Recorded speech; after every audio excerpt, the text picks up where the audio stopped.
Welcome back to the lab, folks. Today I want to get this PT100 probe working here for temperature purposes. So I've got a couple of packages here. I'll open them up. I think one of them has in it what I want. In order to help me with doing that, I don't think it's this one, but I'll open this one up first. And yeah, these are just some SMA to BNC adapters here. Nothing special. Just go into my large collection of adapters. And this, I hope, is going to be what I want. Seems to be about the right shape. And it is, yes. So what this is, let me zoom in on it here a little bit. This is a block. It's a connector block. And it's supposed to be for a 4-wire type standard resistor. So you get your resistor, you solder it in here or across.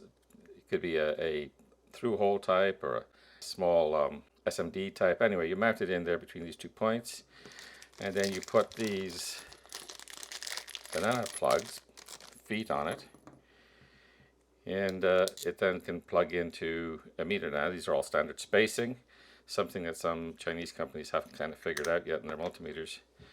And then you can plug it in to test the 4-wire capability of your meter. But I'm not going to use it for that. My idea is to use it for this. So if I can get these leads in here, get them attached up to these banana plugs, feet here. In order to do that, I'm going to have to cut these traces. So I can't have these two shorted out and these two shorted out. So I need to cut, at least on one side, I need to cut the traces. And then I've got to find suitable lugs, either hole lugs or spade lugs, to go on the ends here, and then attach everything up, drill a hole in this, and assemble it. It doesn't matter, nobody's going to see it. Okay, so they're cut. They're cut. Okay, now I just got to find the right kind of lugs to go on this that I can crimp on here. So it looks like these ones here should do the job for me. So you need to get a tight enough crimp on them. That should be okay. I also want to put some polyamide tape, some down here, some this way, because what I'm going to do is I'll have the spades come off this way, and I just want to make sure they don't touch anything. So we'll do this.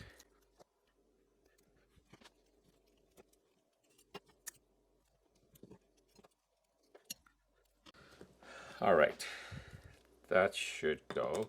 So let me cut these off and strip these back, and I might have to double the wire back a little bit to get it to fit in here, but let's try that.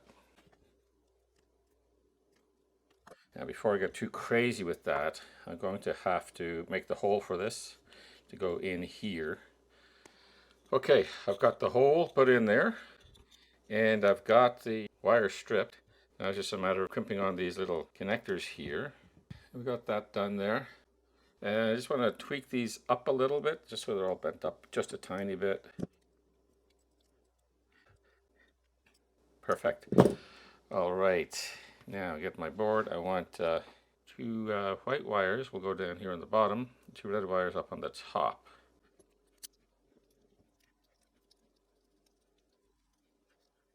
Get those loosely put in there for now, and then I'll tighten them up. You don't need to see all of this, so we'll get this done off camera. I'll be right back. Okay, all tightened up. I'm ready to try and get this assembled. I'm going to get a little tie wrap and put it on here.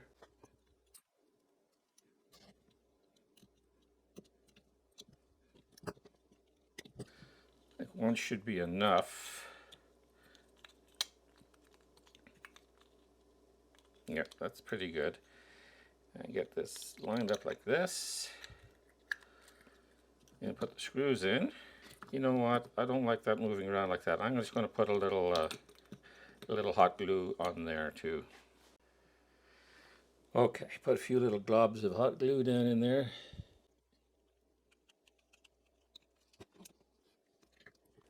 harden while I get a screwdriver. There we go.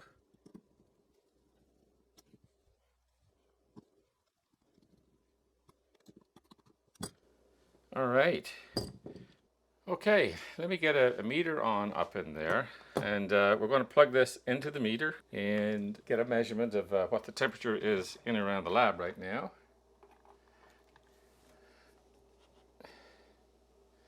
That looks around about right. I've got some ice water here. Let's utilize this to get a temperature reading, a low temperature reading. Let's mix that around a little bit. And make a hole in the middle there to put the probe into. Yeah, this is not going to be 100% accurate. The water's a little bit strange around here, very hard water.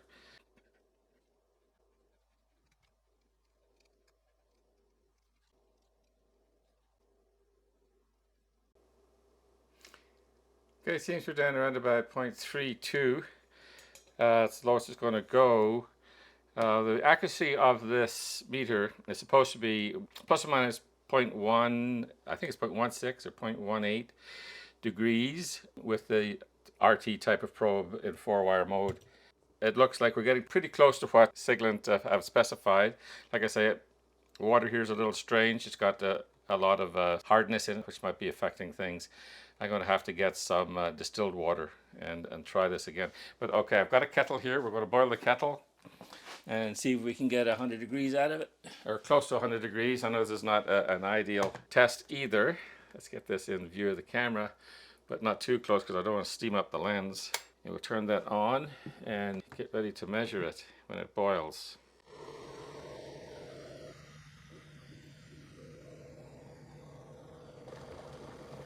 Okay, let's hope this doesn't fog up the lens. Got a good rolling boil there. It will cool down fairly quickly.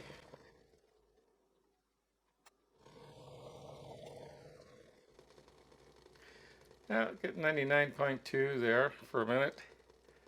So yeah, it's cooling off quick, isn't it? Wow. This probe was pretty inexpensive to put together. I mean, you can spend several hundreds, even thousands of dollars on these PT100 probes if you want. But this one I got all the parts here off AliExpress. And I think the probe itself around about $10 or $11. I'll leave a link to it down below. This was the expensive part. This is twice that. But I think it makes for a very convenient way to use it. It just plugs straight into my meter there. And it'll also go into that new O1 meter that I got. That it was an SDM 2104, whatever it is anyway. It'll plug into because it's got a 4-wire mode that uses an RTD like this. And yeah, this is just a standard 0.385 platinum probe. So I don't know how much platinum's actually in it, and but it seems to be working exactly as they described it. And finally, now I have a reliable way to measure temperature in the lab. Before, every single meter I had was out, didn't agree with each other by more than a degree. So it was very confusing, and the bench DMM was doing a horrible job using thermocouples. Once a DMM is sitting there for a few hours, it warms up and the cold temperature is no longer the cold junction temperature. So it makes errors that way. But this, because it's 4-wire measurement, is going to be highly accurate. Finally got a reliable way to measure temperature in the lab. I'm really happy about that.